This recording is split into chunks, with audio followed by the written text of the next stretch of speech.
big brands have started to include AR into their marketing mix. And have you seen any difference or more interest because of the pandemic? So there was a tremendous increase in interest during the pandemic.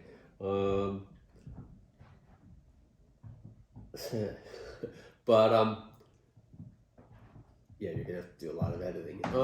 There was a tremendous increase in interest in the pandemic for us, specifically in the music industry, which is interesting. Only because was AR something that had a lot of momentum behind it prior to the pandemic? Oh yeah, there was so. We've been working in AR since 2009, and there was interest, but no traction. Right. Until Apple started to advertise augmented reality like 3 years ago. Once they put it in their phones. Yeah, exactly. Right. Once they came out with ARKit, they put a couple features in their phones, and that was just like an exciting thing for them to talk about from a marketing perspective. Mm-hmm. So at that point, like all the people that I had been talking to for the previous 8 years a lot of them were like sending emails and calling, and they wanted to talk about it again, which was great.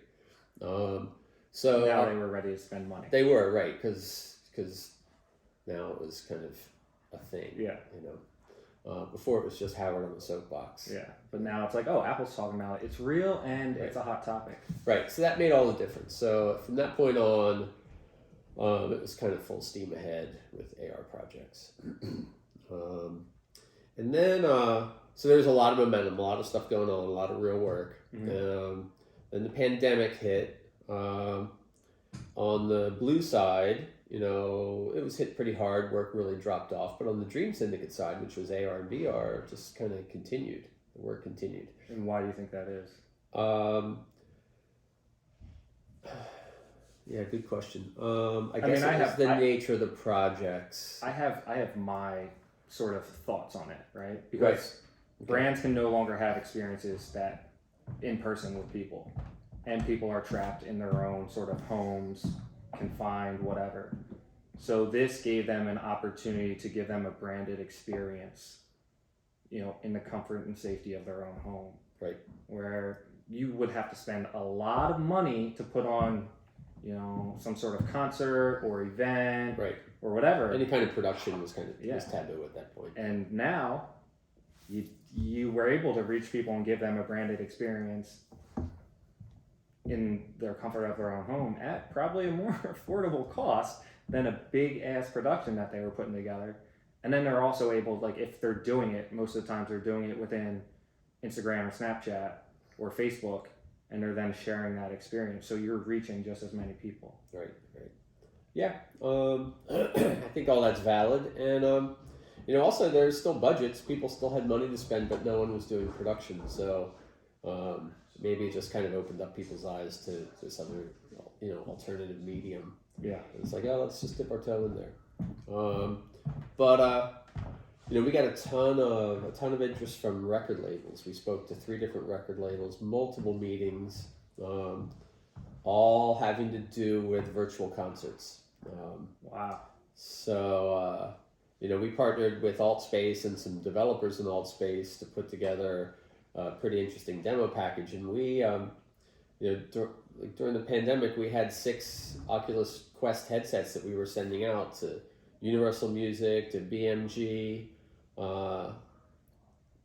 to, basically meet them in virtual space and give them tours and demos of what it would be like in a virtual, concert experience, right. Whether it's on the desert or on an asteroid. Right. So it's pretty cool.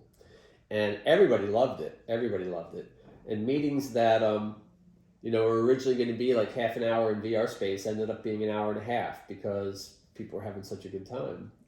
Time was totally different in VR space. Time flies. So it was pretty cool. Fun. Yeah, but when it still came down to pulling the trigger and spending money on it all, not one of the record labels was ready to do it. So that was a little bit of a bummer. I wonder if that was based off of just fear of trying to see how things were going to shape out. Yeah, absolutely. Because it's like, okay, if we spend $300,000 or whatever, $1 million or whatever figure now to do this VR concert experience that really won't get done and ready to launch for 4 months from now. Right. You know, will we be past the pandemic at that point? Right. You know, Absolutely. Because everyone knew it was going to end eventually. Yeah. So, Although it still hasn't fully. right, it hasn't. But I think, you know, interest is still there. It's just now they can put it off a little bit. I think it'll all come back around, and you know, I think there's a lot to come in the VR space. Obviously, everyone's talking about the metaverse. So. Oh yeah, it's a whole new thing. Yeah. What about? Can you talk about any of the projects that you did do during it, or like, because I'm seeing bigger brands and bigger names start to have AR applications, whether it's on social media or not. Right. So, from what I understand, brands before the pandemic would have these, I don't know what kind of events, I call them influencer events, where influencers would come and there'd be like parties and they'd leave with their bags full of the brand swag, and then hopefully the influencers would then just do stories around them. But because of the pandemic, they couldn't have those events. So with Oakley created this really cool, let's call it this pod, which was this round container, and it had like an iris on the top, and it had a couple QR codes and some instructions, and that pod was sent out to 12 of their top influencers like Patrick Mahomes and Michaela Schifrin and Nigel's last name? Nigel Sylvester. Anyway, these pods were sent out to these guys because they couldn't come to a party, to an event. They were sent out, and AR was a huge part of that whole activation. And at the end of it was a 2-day activation. And at the end of the AR, which was super magical, the pods actually opened up, and inside were the glasses. So these influencers did all the AR, and they also recorded themselves with the AR, and they posted their experiences and posted how cool it was. And in like 2 days, we got 6.2 million impressions. So Oakley did a full-on product launch. Yeah, so that was via an AR application. Right. So instead of some event where people would all gather, in some exotic or wonderful place and party with palm trees. Right. Yeah. Exactly. They because of COVID, it was all individual experiences, but it was a huge hit, and so that was I think a change because of COVID, and then another project we worked on for a phone brand, which we can't mention. We had created this experience, in-store experience, but it required you to touch things. Oh. And so they wanted to do a version where it was all touchless. So, using AR technology and hand tracking and all that kind of stuff. We were able to transform that experience that required physical touch to one that didn't require physical touch. And that was due to COVID. So that was kind of interesting. It was a fun problem. Were people able to then, did they have to be in-store to do it, or could they? Yeah, it was an in-store experience. Okay. Yeah, so you still had to go in-store. Scan a QR code or something like that to activate it, or? No, just walk in front of a monitor, get your face recognized, and then really go from there. Interesting. Yeah. So that was pretty cool. What other experiences spawned from COVID?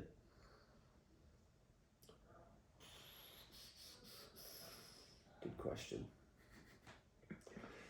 I'll make something up. All right. Well, what about the potential in the space, right? Because there are those brands that have gotten into it, but you probably know of certain industries or business lines of business that would probably benefit from incorporating AR. For me, I feel like fashion is one of them. Yeah, fashion's huge. And I mean, there's a lot of buzz. There's a lot of experimentation with digital fashion and AR fashion and fashion NFTs. And, we've been really interested in it here for years, because we know glasses are coming. And once glasses are coming, anybody can be anything they want. Because the feeling is the way before iPhone, phones were just phones. You could text message and take your pictures with them, and that was kind of the capability. It had your contact list, and that was it. And those were really cool. But then the iPhone came along, and now it's pretty much everything. Everything you can do on your iPhone, everything you can do on your computer, practically. Yeah. You can do on your iPhone. So everybody has a smartphone now. And the feeling is when the glasses are out, which is going to be a little while, but when the glasses have full AR capabilities, they'll be able to augment pretty much anything you can see, which is also people. So, you can have augmented clothing. You can have, augment your entire persona. You can have, like Harry Potter, you can have your Patronus following you around or floating above your head. You name it. You could have you could be a different person, literally, because it can do face tracking and all that. Digital fashion's pretty interesting, and fashion lines are getting into it. And I read the other day that some are, again, instead of sending clothes out to influencers, they're sending digital clothes to influencers with applications that allow them to take pictures of themselves, with these digital clothing on. So it sounds like a great way to cut down on shipping costs. It is. I mean, if I was an influencer, I would want the actual clothes. But hey, right. I'm not just talking about that, but in general, for people to try something on, it's cool. That's a big thing. It's like I want to see what it looks like on me. Well, of course, it applies to the whole retail aspect, Right. And statistics show that if you have like a digital try-on before you buy, returns are reduced like 75%, which is humongous. Yeah. That's a huge amount. So already, in a practical sense, digital fashion is a successful. So product. are you expecting a pushback from shipping companies like DHL and USPS? They're gonna boycott it. Who knows? Yeah. Digital fashion I think is super. I mean, not just like changing my shirt or or whatever, putting me in a dress. It's also my T-shirt, which could be a branded T-shirt or just like a lifestyle T-shirt, could also have snakes coming out of it or lightning bolts or a hole into a different universe through my T-shirt.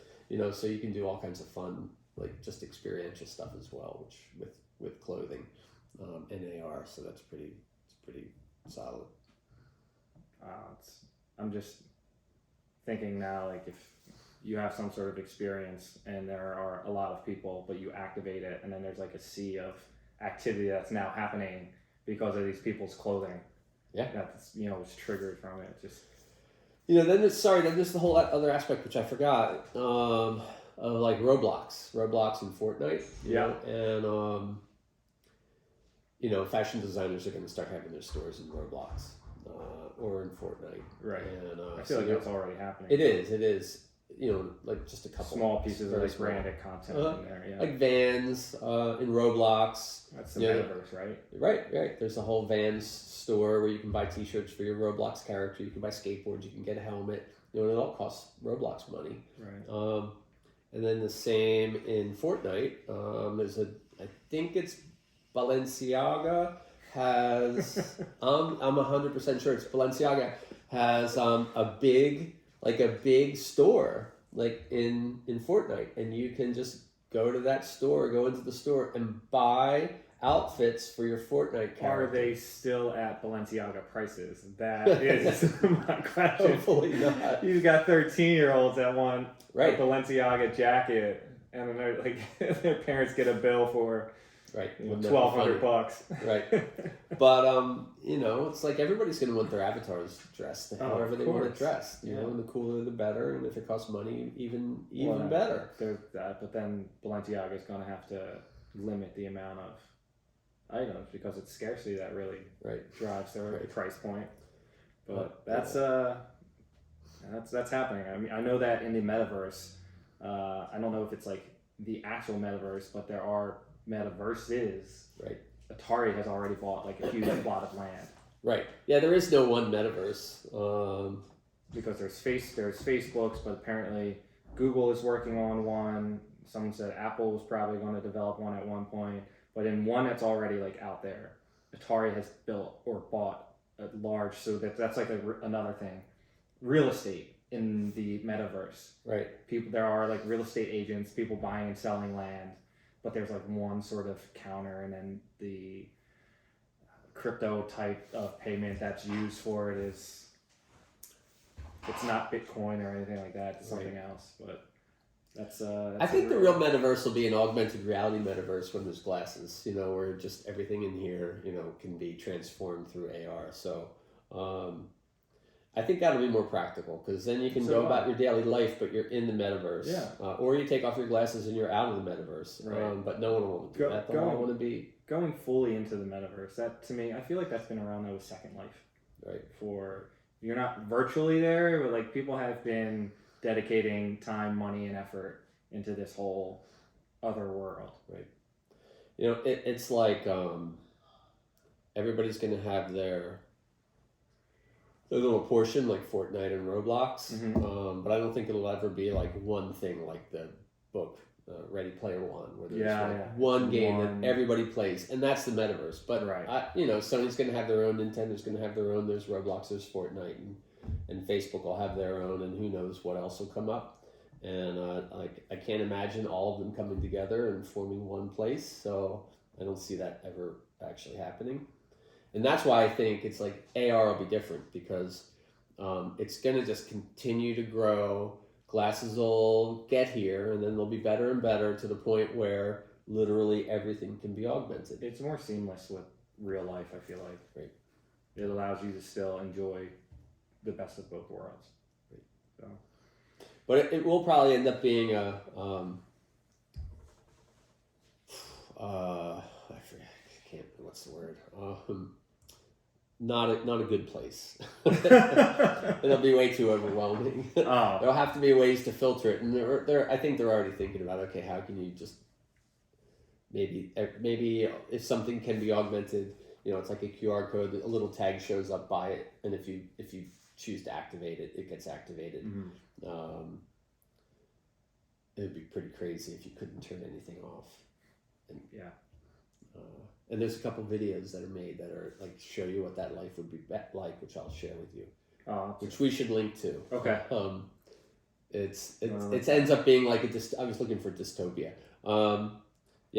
It's like AR out of control would be dystopian. What's the one movie where they did where I feel like the world is sort of headed to right now? Idiocracy. I haven't seen that. All right, I'm gonna send you that. All right, so we'll switch topics and we'll talk about smart cities then. Okay. What do you see? Like, how familiar are you with smart cities? I'm intrigued by the title. I look into it every once in a while and kind of have a sense of what like a city government thinks of when it comes to smart cities. What is a smart city? And what I think of. Well, let's hear what Howard thinks of smart cities. So for me, it just has to do with all the things that I do. So for me, a smart city is things are augmented, and you can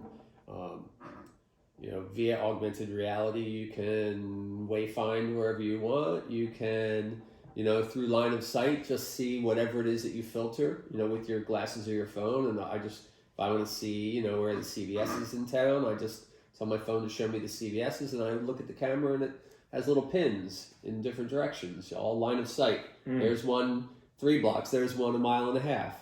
To signage that's all augmented, to you go down into the SEPTA system and you hold your phone up or you have your glasses on, and the signs are telling you if the train is late or not. Yeah.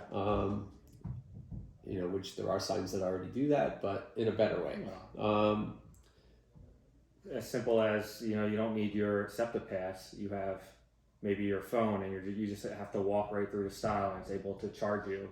Something like that. I shopped at Amazon Fresh for the first time the other day. That felt like smart city shopping to me. Right. Well, that. I mean, you walk into the store, walk out of the store, and you get charged. You get charged to your credit card. You don't have to go through any checkout lines. I tried to beat the system too. I was throwing stuff in and taking it out real quick, or just doing this. Yeah, read it every time. And like if you just toss something in, it's all weighted. The carts are weighted, so it'll be like it's too heavy of a pressure, and it'll be like, please take the item out, or like something was added. So then you just have to take it out and like gently put it back in. Right. If they figure it out, like I haven't figured out how to beat it yet, and I think people were beating the system somehow, but it was super seamless. I walked in, someone explained it to me. I went shopping, grabbed my items, walked out. It calculated a total, and then it just tells you to grab your bag and leave, and that's it. Right. And I got a text message that said I'd been charged, $30. That's awesome. Yeah. That's great. Cities are pretty smart already because of our cell phones. Yeah. It's like you want to know where something is, you talk to your cell phone, it tells you where it is. You want to know the weather, you know what the weather is, you know what it's going to be like in half an hour. So in reality, when I really think about it, what's a smart city to me? I don't know. But what a smart city is for government or for city planners and that kind of stuff is, relates to power grid and management of power, relates to traffic flows and pedestrian flows and, reading them like live. So traffic light timings can be adjusted based on traffic or pedestrians.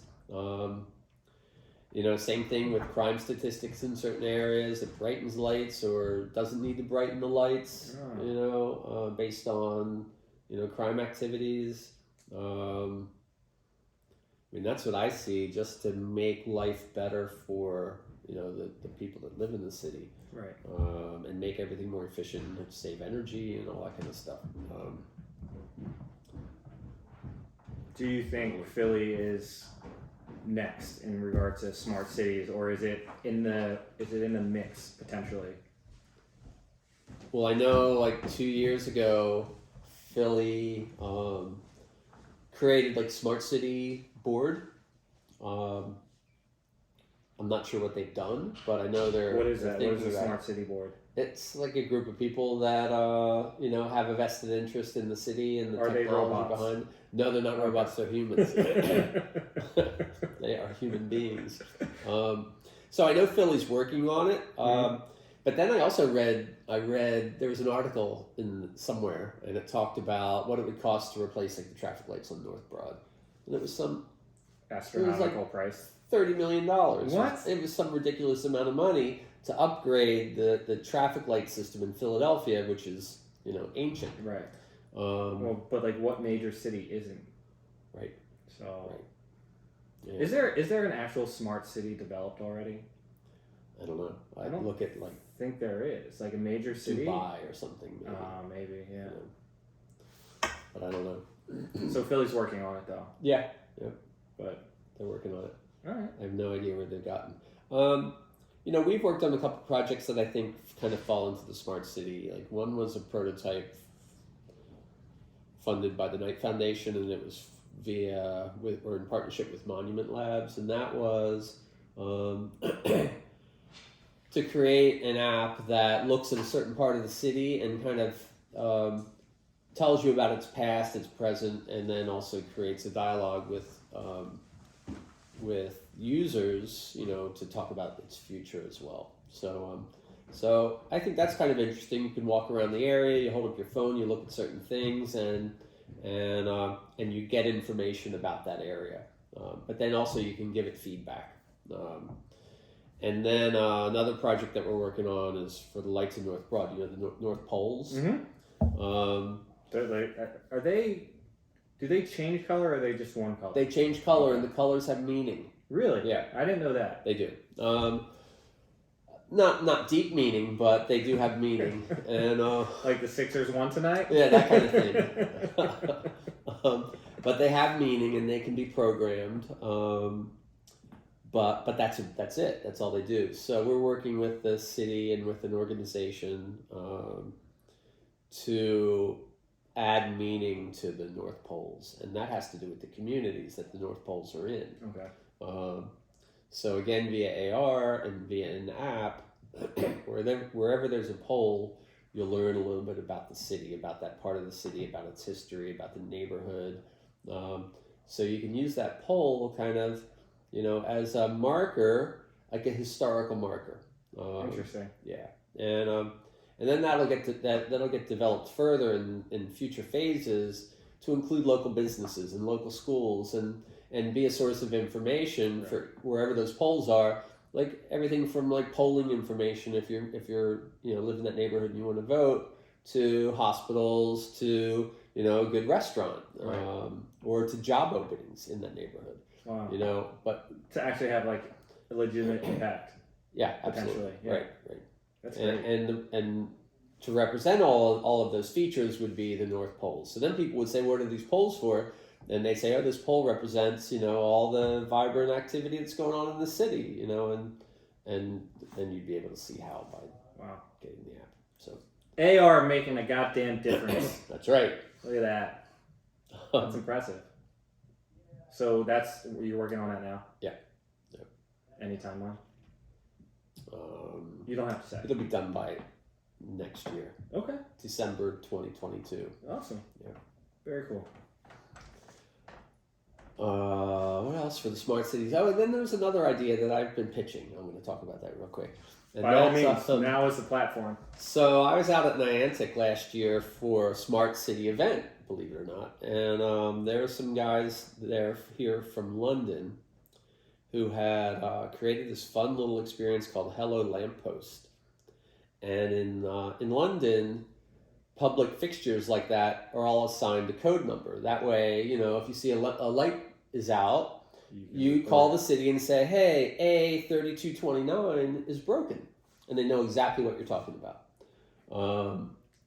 So these guys saw all these things from mailboxes to lampposts to traffic lights to manhole covers, have a code number. Let's assign each code number a personality. So you can, there's one phone number that you text, and you text that one phone number and you say, hello, lamppost A23, or hello, mailbox B39Z, and it'll respond to you.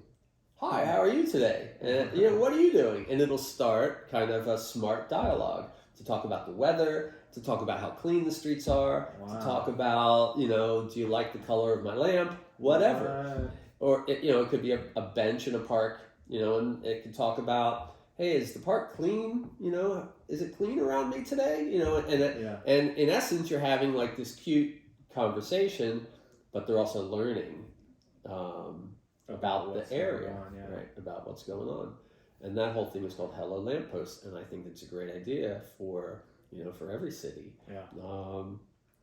Because it's a way for, even if it was just for park systems, it's a way to keep track and find out kind of real time, One, if people feel safe in a certain area, because that could be one of the questions. Is it day or is it night? And you say it's nighttime, and they could say back, how are you feeling? Are you feeling safe? And you could say, yeah, no problem. I always walk here. Or, no, I'm always scared here. And then you can start to collect all that data, and you learn. That's powerful. The only thing that comes to my mind are how people just like to mess with, right?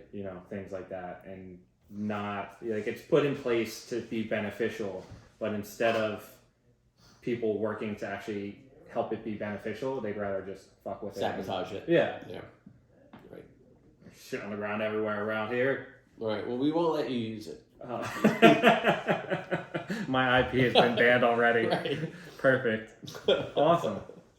Well, unless you got anything else for smart cities, I'm good.